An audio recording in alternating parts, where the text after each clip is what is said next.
दिशा forum Malini foundation या महिला संस्थामार्फत महिलांसाठी शिक्षण प्रशिक्षण, कौटुंबिक अत्याचार आणि स्वयंरोजगार या उपक्रमाद्वारे महिलांचे सक्षमीकरण आणि सशक्तीकरणासाठी कार्यरत असलेल्या भारती चव्हाण या पिंपरी चिंचवडमध्ये सामाजिक कार्यकर्त्या असून त्यांनी आतापर्यंत महिला संस्थांच्या माध्यमातून नेत्रदान, पर्यावरण, सामाजिक वनीकरण, आरोग्य, युवतींसाठी लसीकरण, अपंग आणि विशेष मुलांसाठीचे उपक्रम, स्वयंसंरक्षण, प्रशिक्षण शिबिरे, सिंगल मदर्स फोरमची स्थापना, महिला उद्योग प्रशिक्षण, व्यक्तिमत्व विकास, तृतीयपंथीयांसाठी चर्चासत्र, महिला सबलीकरणावर विविध उपक्रम यशस्वीरित्या राबविले आहेत। तसेच बचत गट महासंघाच्या माध्यमातून हजारो महिला बचत गटांची स्थापना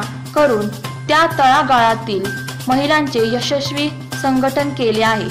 पुणे सकाळ समूह अंतर्गत असलेल्या तनिष्का व्यासपीठाच्या माध्यमातून अनेक महिला समूह स्थापित करून सामाजिक समस्यांचे निराकरण करून सामाजिक उपक्रम राबविले आहेत। तसेच महाराष्ट्र कामगार कल्याण मंडळाची संचालिका असताना शासकीय उपक्रमाबरोबरच पहिल्या राज्यस्तरीय गुणवंत कामगार परिषदेचे आयोजन, साहित्य संमेलनाचे आयोजन, कामगारांसाठी राज्यस्तरीय क्रॉस कंट्री स्पर्धेचे आयोजन यासारखे उपक्रम पिंपरी चिंचवड शहरात भारती चव्हाण यांनी यशस्वीपणे राबविले आहेत। या महिला दिनानिमित्त शबनम न्यूज मार्फत समस्त महिला वर्गास भारती चव्हाण यांचे मार्गदर्शन सादर करीत आहोत।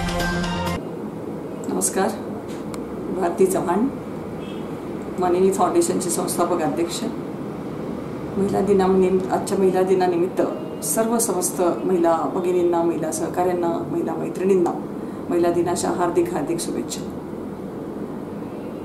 परंतु फक्त महिला दिनाच्या निमित्ताने शुभेच्छा असं देण्यापेक्षा सर्वांना पूर्ण यापुढच्या काळामध्ये या शुभेच्छा असाव्यात असं मला वाटतं। महिला दिन आपण खरं तर एक दिवस साजरा करतो, परंतु तो एक दिवस साजरा न करता प्रत्येक दिवस आपलाच आहे असं समजून महिलांनी प्रत्येक दिवस साजरा करणं गरजेचं आहे। पूर्वीच्या काळीची परिस्थिती आता खूप बदलली आहे। पूर्वीच्या काळी आपल्याला आठवतं, अनेक वर्षापासून मी सामाजिक कार्यामध्ये काम करते आहे, त्यावेळेची परिस्थिती थोडी प्रतिकूल होती महिलांसाठी। आज समाजाने महिलांना खूप चांगल्या प्रकारे स्वीकारलेलं आहे। आम्ही जेव्हा 25-30 वर्षापूर्वी कार्यरत होतो समाजकार्यामध्ये, तेव्हा समाजामध्ये महिलांना फारसं पुढाकार मिळत नसायचा। महिलांनी कुठेतरी एखाद्या कार्यक्रमाला उपस्थित राहायचं, कुठेतरी कोपऱ्यावरच्या खुर्चीत बसायचं, अशी साधारण परिस्थिती होती। आजचं चित्र बऱ्याच अंशी बदललेलं आहे। आज कुठेही आपण जर गेलो तर महिलांना पुढच्या खुर्च्या दिल्या जातात, मानाच्या खुर्च्या दिल्या जातात। कुठल्याही कार्यक्रमामध्ये महिलांची उपस्थिती 50% किंबहुना त्याच्यापेक्षा कधी कधी जास्तही असते। हे चित्र मला खूप समाधानकारक वाटतं।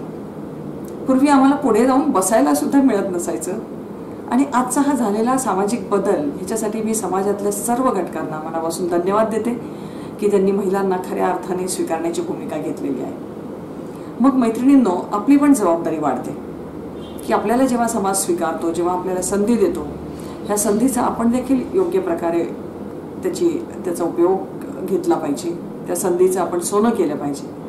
आज समाजकार्यामध्ये काम करताना अनेक महिलांना मला असा अनुभव आहे, अनेक महिला मला विचारतात, आम्हाला समाजकार्य करायचं आहे, सोशल वर्क करायचं आहे, कसं करायचं हेच माहीत नाही।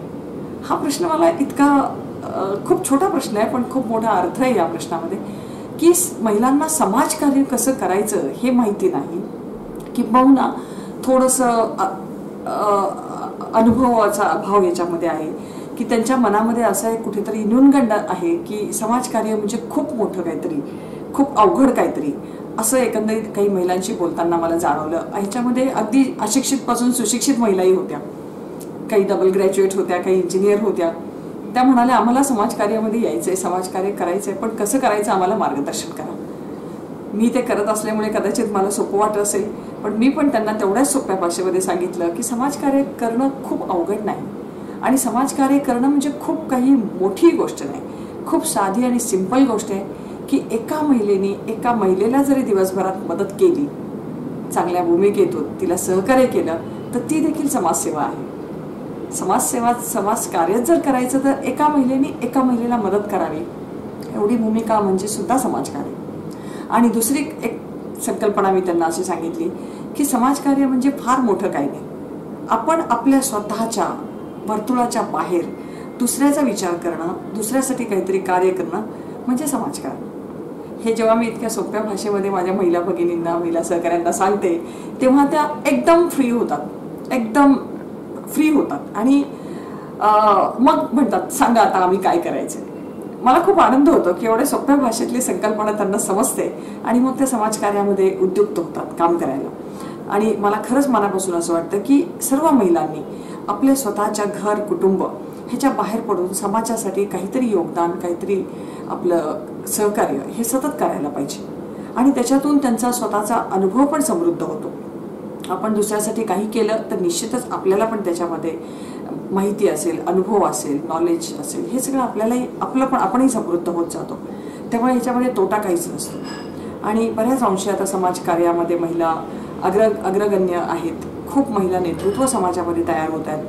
बचत गटाची चळवळ ही एक खूप मोठं उदाहरण याच्यासाठी देता येईल की बचत गटाच्या माध्यमातून देशामध्ये लाखो स्त्रिया एकत्र आलेल्या आहेत, संघटित झालेल्या आहेत. आणि आज आपण बघा की आपल्यासाठी, आपल्या महिलांसाठी समाजाने, शासनाने देखील अनेक गोष्टी उपलब्ध करून दिलेल्या आहेत.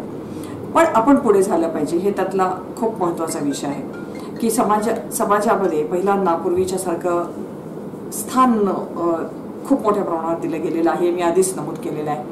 परंतु आज शासनाच्या योजना असतील, त्याच्यामध्ये वित्तीय सहाय्य असेल, ट्रेनिंग्स असतील, खूप मोठ्या प्रमाणावर ट्रेनिंगसाठी शासन फंड्स उपलब्ध करून देत आहे. अनेक सेंटर्स राज्यामध्ये आणि देशामध्ये महिलांसाठी उपलब्ध आहेत. यातून महिलांनी ट्रेनिंग्स घेतले पाहिजे. अनेक वित्तीय संस्था आहेत ज्या महिलांसाठी काम करायला, वित्तीय सहाय्य करायला तयार आहेत. कालच्याच वर्तमानपत्रामध्ये एक बातमी आहे की महाबँकेने 42 कोटीचा अर्थसहाय्य बचत गटाच्या महिलांना महाराष्ट्रामध्ये केलेलं आहे. खूप उल्लेखनीय, स्वागतार्ह बाब आहे. ह्याच्यासाठी महिलांनी संघटित होण्याची गरज आहे, नॉलेज घेण्याची गरज आहे, ट्रेनिंग्स घेण्याची गरज आहे आणि निश्चितच त्याच्यामधून त्या एक व्यावसायिक टप्प्यावर येऊ शकतात असा माझा अनुभव आहे. आम्ही मानिनी फाउंडेशनच्या माध्यमातून हेच कार्य महाराष्ट्रामध्ये, महाराष्ट्राच्या बाहेर मोठ्या प्रमाणावर करतो आहे. महिलांना विविध प्रकारचे ट्रेनिंग कोर्सेस देणं, त्यांना वित्तीय सहाय्य, अर्थसहाय्य उपलब्ध करून देणं, त्यांना मार्गदर्शन करणं आणि सर्वात महत्त्वाचं त्यांना जे व्यवसायासाठी लागणारं टेक्निकल नॉलेज आहे, हे टेक्निकल नॉलेज उपलब्ध करून त्यांना व्यवसायाच्या टप्प्यावर आवश्यक असणारी, व्यवसायाच्या टप्प्यावर येण्यासाठी आवश्यक असणारी मानसिकता त्यांची तयार करणं, हे महत्त्वाचं काम आम्ही मानिनी फाउंडेशनच्या माध्यमातून करतो. मला तर असं वाटतं मैत्रिणींनो की फक्त भांडवल ही काही व्यवसायाची गरज आहे असं मी मानत नाही. व्यवसायामध्ये येण्यासाठी आपल्याला आपली मानसिकता जी आहे, शारीरिक आणि मानसिक तयारी जी आपली आहे, ही ह्या टप्प्यावर आपण पहिल्यांदा येणं आवश्यक आहे. आणि व्यवसाय म्हणजे फक्त फायदा नव्हे, तर फायदा आणि तोटा म्हणजे व्यवसाय. फायदा झाला तरी माझा आणि तोटा झाला तरी माझा, ही संकल्पना जी महिला आत्मसात करेल ती महिला व्यवसायामध्ये यशस्वी होऊ शकते असा माझा दावा आहे. आणि आज देशामध्ये आपण बघताय की बचत गटाच्या माध्यमातून आपल्या खूप महिला एकत्र आलेल्या आहेत. शासनाने खूप सुविधा उपलब्ध करून दिलेल्या आहेत. अनेक राज्यांमध्ये महिलांसाठी अनेक प्रकारच्या योजना राबवल्या जात आहेत. आणि हे सर्व करत असताना मला एक हे पण दिसलं की इतकं महिलांना समाज, शासन प्राधान्य देत असताना आज देशाचं प्रतिनिधित्व करताना मात्र फक्त 4% महिला देशाचं लोकप्रतिनिधित्व करतायत. ही देखील मैत्रिणींना आपल्यासाठी अतिशय असमाधानाची गोष्ट आहे. जर आपल्याला या सगळ्या गोष्टी उपलब्ध होत आहेत तर या लोकशाहीच्या प्रक्रियेमध्ये, या निर्णय क्षमतेमध्ये सुद्धा महिलांनी तितक्याच ताकदीने सहभागी झालं पाहिजे.